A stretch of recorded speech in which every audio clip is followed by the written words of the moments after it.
কিসের জন্য মালিক এখনো খোলা আকাশে নিচে তোমরা শ্রমিক হত্যা করেও তার কোনো বিচার হয় নাই?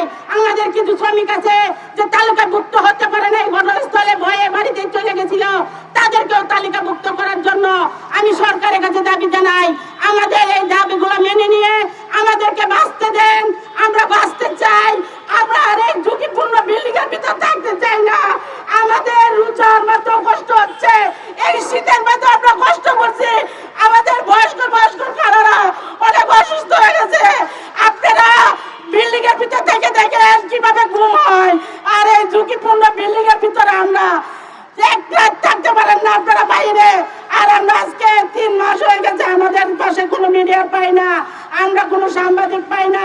কে ভাই 24 তারিখে তো আপনারা সবাই যান, তাহলে 3 মাস আপনারা কিসের জন্য আপনারা দেখেন না? আজকে যদি মন্ত্রী ম্যাজিস্ট্রেট বসতো তাইলে আজকে আপনাদের ভিড় পড়ে যেত।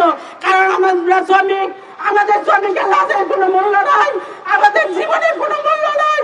এই রোজার মধ্যে আমরা কত কষ্ট করে পড়ে রয়েছি। আর তাই সরকারের কাছে আমার আকুল আবেদন, আমি নতুন সরকারের কাছে চিঠি দিয়েছি, আপনি আমাদের চাইতম দাবিগুলা মেনে নিয়ে আমাদেরকে বাঁচার মতো সুযোগ করে দেন। 1 নম্বর দাবি হলো এক জীবন হয় সমতুল্য ক্ষতিপূরণ, 2 নম্বর দাবি হলো পুনর্বাসন, 3 নম্বর দাবি হলো ফ্যামিলি সহকারে সুচিকিৎসা, 4 নম্বর দাবি হলো দেলোয়ার সহকারে এই ষড়যন্ত্র করে যে আগুনে পুড়ে শ্রমিক হত্যা করেছে এই দেলোয়ারের বিচার আমরা এই বাংলার মাটিতে দেখতে চাই। এই শীতে, পুরো শীতে আমরা এই তারফিন ভবনে কষ্ট করেছি, 24 ঘন্টা ওই জায়গায় আমরা অনশনে আছি। আমাদের পাশে একমাত্র আল্লাহ ছাড়া কেউ নাই। আমরা ধিক্কার জানাই, এই অর্থনীতির চাকা আমরা ঘুরেছিলাম, আজকে বাংলাদেশের অর্থনীতির চাকা ঘুরে বাংলাদেশের উন্নত হচ্ছে। আজকে আমাদের কি অপরাধ ছিল?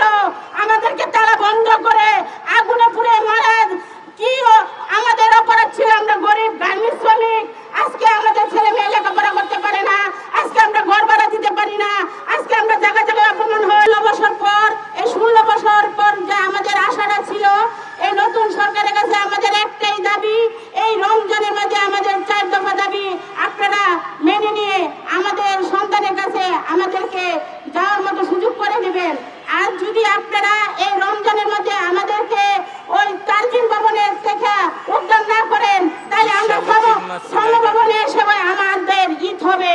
আমরা তো ধারে ধারে আজকে আমরা ক্ষতিপূরণের দাবিতে আমরা রাস্তায় হাঁটি। এই মন্ত্রণালয় সচিব রঙের আসে, রঙের আশা দেয়। এই চাল বাহানা বন্ধ করেন। আপনারা যে কোনো সচিব আসেন এবং আপনারা 1 মাস সময় নেন, আবারও সচিব 1 মাস সময় নিয়ে আমাদেরকে বছর ঘুরান।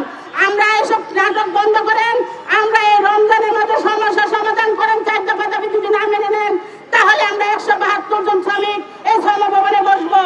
আমরা চাই আমাদের দাবিগুলা আমাদের বাস্তবায়ন হোক। আমরা ভিক্ষা চাই না, করুণা চাই না, আমি চাই আমার অধিকার, আমাদের শ্রমিকের অধিকার। আমরা এই দাবিগুলা আজকে 14 বছর সবার দ্বারে দ্বারে জানাই আসলেও এই 20 সালে জানেন আমরা এই 3 মাস ছিলাম এই জাতীয় প্রেস ক্লাবে।